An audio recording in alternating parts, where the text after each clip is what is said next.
돈이 보이는 투자 이어가도록 하겠습니다. 최근 시장에서 다양한 실적 베이스로 한 기업들의 상승세가 나타나고 있습니다. 그들 업종 가운데 엔터주를 빼놓을 수가 없는데요. 리오프닝에 따른 전체적인 콘서트 등의 이 매출을 증가시킬 만한 그러한 양상이 지난 4분기부터 펼쳐지고 있습니다. 엔터주 최근의 흐름 참 좋은데요. 계속 이 좋은 흐름을 이어갈 수 있을지 오늘은 알파경제 김종윤 이사와 함께 이야기 나눠보겠습니다. 이사님 어서 오세요. 네, 안녕하십니까. 네, 반갑습니다. 최근에 이제 2차 전지 사실 올해는 SM 때문에 엔터주가 어떻게 보면 주가가 약간 왜곡이 됐었다 싶잖아요. 근데 또 뚜껑 열어보니까 실적도 좋다라는 거예요. 근데 최근에 계속해서 오름세를 이어갔는데 이게 더 이어갈 수 있으려면은 2, 3, 4분기 다 좋아야 되잖아요. 결론부터 얘기하자면 올해 엔터주 실적 기대해도 좋을까요?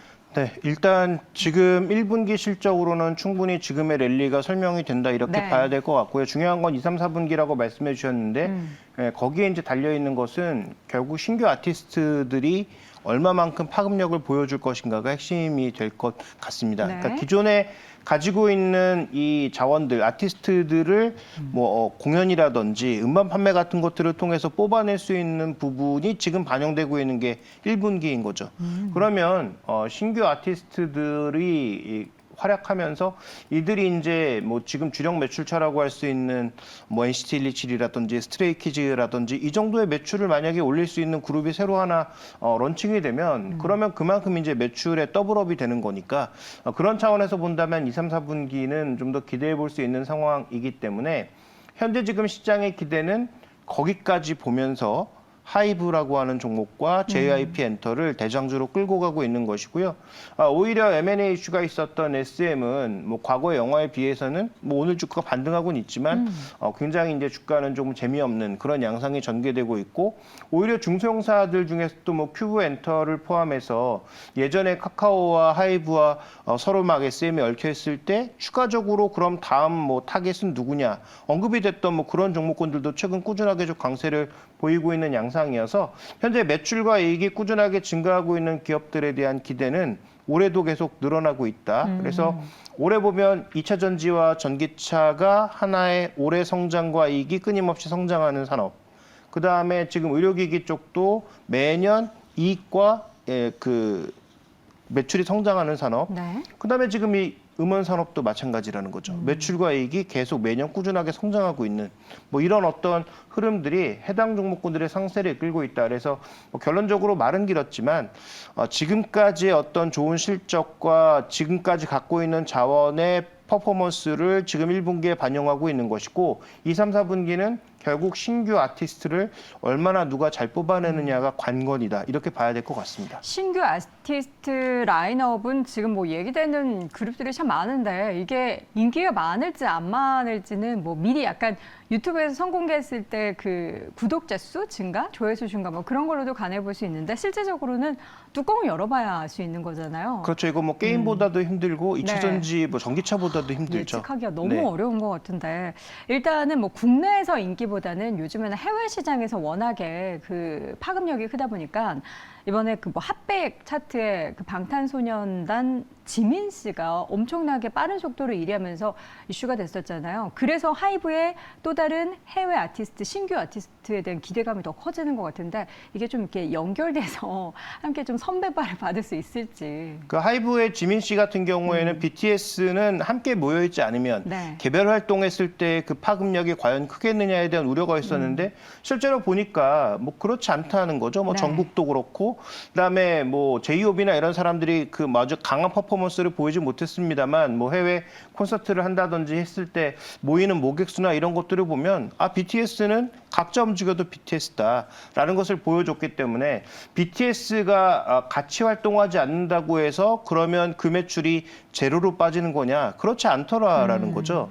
그다음에 또 한 가지 중요한 것은 방금 언급해 주셨던 최근에 엔터주 중에 두 종목이 계속 강할 수 있었던 하이브와 JYP 엔터가 강할 수 있었던 이유는 유니버셜 뮤직과 합작해서 미국의 아이돌을 이제 데뷔시킨다는 거죠. 네. 근데 뭐 미국 시장의 음악 그 규모 자체가 워낙 다르니까 만약에 미국 시장에서 성공적으로 런칭을 했을 경우에 발생할 매출은 뭐 JYP 기준으로 봤을 때는 연간 매출에 육박하는 매출도 올릴 수 있는 거 아니야? 라는 그런 기대를 미리 지금 가져가고 있는 거죠.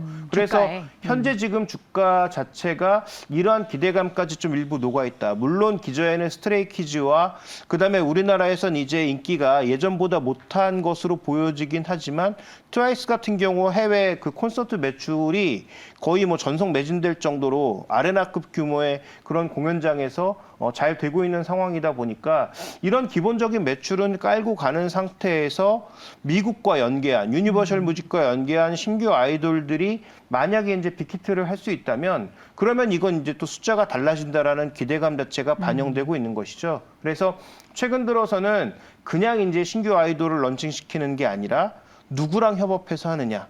그다음에 어느 시장에서 데뷔하느냐. 이게 이제 조금 얘기가 달라지는 것 같습니다. 그래서 뭐 하이브에 뭐 뉴진스도 있고 뭐 르세라핌도 있고 뭐 다양한 어떤 그 걸그룹들이 좋은 퍼포먼스를 보여주고 있습니다만 국내에서 데뷔해서 해외에서 반응을 보이는 것과 이미 그 터가 다른 미국에서 데뷔해서 다른 나라로 파급 효과를 넓혀가는 것은 조금 다르다라고 볼 수가 있는 거죠. 그래서 그런 기대감이 지금 종목들 사이에 좀 녹아 있는 것이 아닌가 이렇게 봐야 될 것 같습니다. 네. 엔터주 얘기하려면 이게 정말 트렌디하게 요즘 나오는 아이돌들을 좀 팔로우해야 되는데 쉽지가 않은데 우리 김종현 의원님께서는 빠삭하시네요. 저 잘 모릅니다. 잘 아시는 것 같은데 저보다는. 자, 그렇다면 기대되는 아티스트는 일단 해외를 베이스로 해서 신규로 데뷔하는 그런 아티스트가 더 기대가 되는데 사실 기대가 되는 또 다른 축은 그 SM을 필두로 하이브와 카카오엔터가 이제 3구도로 이어져 있습니다. 이들의 시너지 효과가 과연 어떻게 나게 될지가 저는 사실 기대도 되고 어떤 부분에서는 정말 뭔가 실효성이 있을까 하는 의구심마저 드는데요. 어떻게 좀 보시나요? 일단 카카오와 SM의 조합은 우리가 좀 아직 지켜봐야 될 여지가 네. 있고요. 왜냐하면 그들이 약속했던 멀티레이블이라든지 그다음에 어떤 기존의 아티스트들 특히 그 이수만 총괄 PD와 함께 움직였었던 옛날부터 있었던 아티스트들이 과연 카카오 SM 3.0 세대에 그대로 남아있을 것인지에 대한 판단도 중요하기 때문에 그 부분은 조금 지켜볼 필요가 있을 것 같은데 저는 뭐 이 게임에서는 하이브가 거의 뭐 압도적인 승자라는 거죠. 네. 지금은 주가의 퍼포먼스도 그렇게 나오고 있고요. 예전에도 한번 언급드린 적이 있는 것 같은데 하이브가 SM 인수를 포기하면서 소위 플랫폼 협업만 하겠다라고 했을 때 저는 뭐 디어유와 지금 기존에 갖고 있는 위버스가 결국은 합쳐지지 않을까라는 그런 생각을 이미 가지고 있었는데요.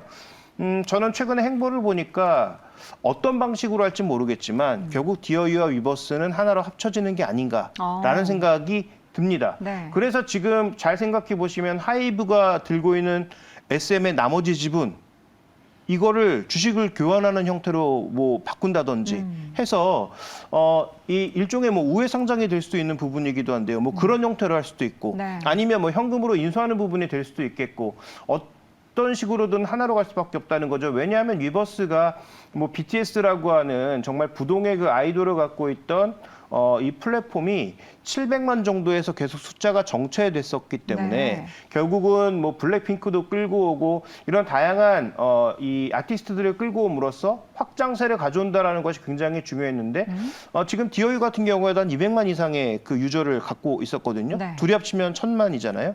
그러니까 1000만 정도가 뭔가 조금 파급력을 보일 수 있는 플랫폼의 기본 숫자라는 거죠. 그럼 여기서 이제 더 확장해 나갈지는 신규 아티스트를 얼마만큼 더 끌고 올 수 있느냐에 따라서 달라지긴 하겠습니다만 어쨌든 이 1000만이라는 숫자 자체가 굉장히 의미가 있고 여기에서부터 출발을 했을 때 하이브가 일방적으로 좀 유리한 그런 게임으로 전개되지 않았나. 그래서 카카오는 원래 생각보다 돈도 5배 썼고 여러 가지 이슈로 좀 더 소화해야 될 부분들이 많이 남아있다면 현재 하이브 같은 경우에는 돈도 생각보다 덜 쓰고 그다음에 디어유를 통해서 위버스를 좀 더 확장할 수 있는 그런 근거를 마련했다라는 측면에서 저는 뭐 하이브에게 일방적인 게임으로 지금은 가고 있는 것이 아닌가 이렇게 봐야 할 것 같습니다. 네.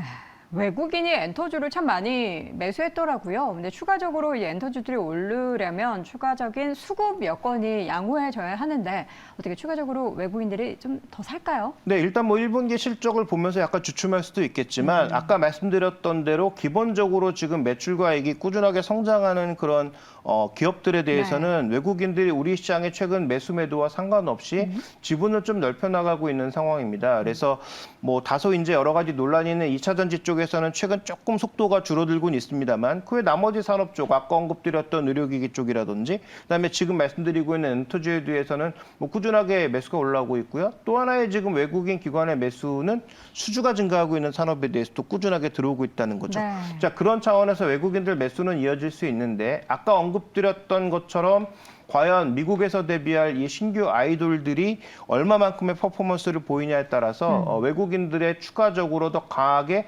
주가를 끌어올리면서 들어오느냐 아니면 차익 시전으로 바뀌느냐는 아마도 거기에 달려 있을 것 같습니다. 네. 자, 그럼 이제 엔터주 가운데서 골라야 합니다. 우리는 항상 골라야 하는데 항상 JYP 엔터테인먼트를 탑픽으로 꼽아주셨잖아요. 그리고 네. 각 증권사에서 나오는 얘기를 들어봐도 JYP 엔터테인먼트가 본업에 가장 집중을 한다라는 얘기를 늘 합니다. 여전히 그 관점을 유지하고 계신가요? 네, 그 2차 전지도 주도주를 바꿀 수가 없듯이 네. 결국은 엔터주도 마찬가지라는 거죠. 많이 올라서 부담스러운 건 뭐 똑같습니다. 뭐 물론 2차 전지만큼 많이 오르진 않았지만 이들 종목도 올해 기준으로 봤을 때 뭐 60~70%의 상승세를 이미 보여주고 있는 상황이잖아요. 아니 근데 하이브를 그렇게 칭찬하시고 결국에는 JYP네요. 하이브는 상대적으로 밸류가 더 많이 비쌉니다. 그래서 하이브의 그 밸류를 고려해 봤을 때는 하이브 자체도 좋지만 네. 하이브보다는 역시 JYP가 좀 더 매력적인 그런 부분이 있다라고 볼 수가 있겠고요.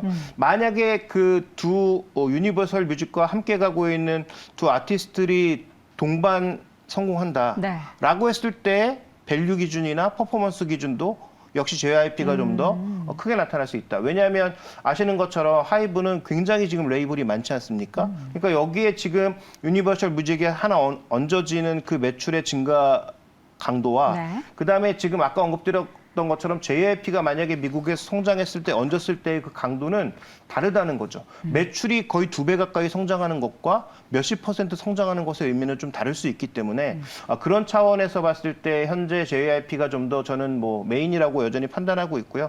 다만 이제 신규 매수를 하실 때는 뭐 공격적으로 올라가는 쪽보다는 뭐 좀 눌림목이 있을 때 들어가시는 것이 좋을 것 같고 네. 그다음에 이제 지금부터 접근하시는 분들은 아까 언급드렸던 이게 지금 말씀드렸던 여러 가지 기대감이 일정 부분 선반영되어 있는 부분이 있으니까 네. 너무 많이 사시기보다는 비중 조절이 좀 필요한 구간이 아닌가 이렇게 보고 있습니다. 알겠습니다. 자, 이렇게 해서 엔터주에 대한 자세한 이야기 나눠봤고요. 오늘의 시간 알파경제 김종효 이사 함께했습니다. 고맙습니다.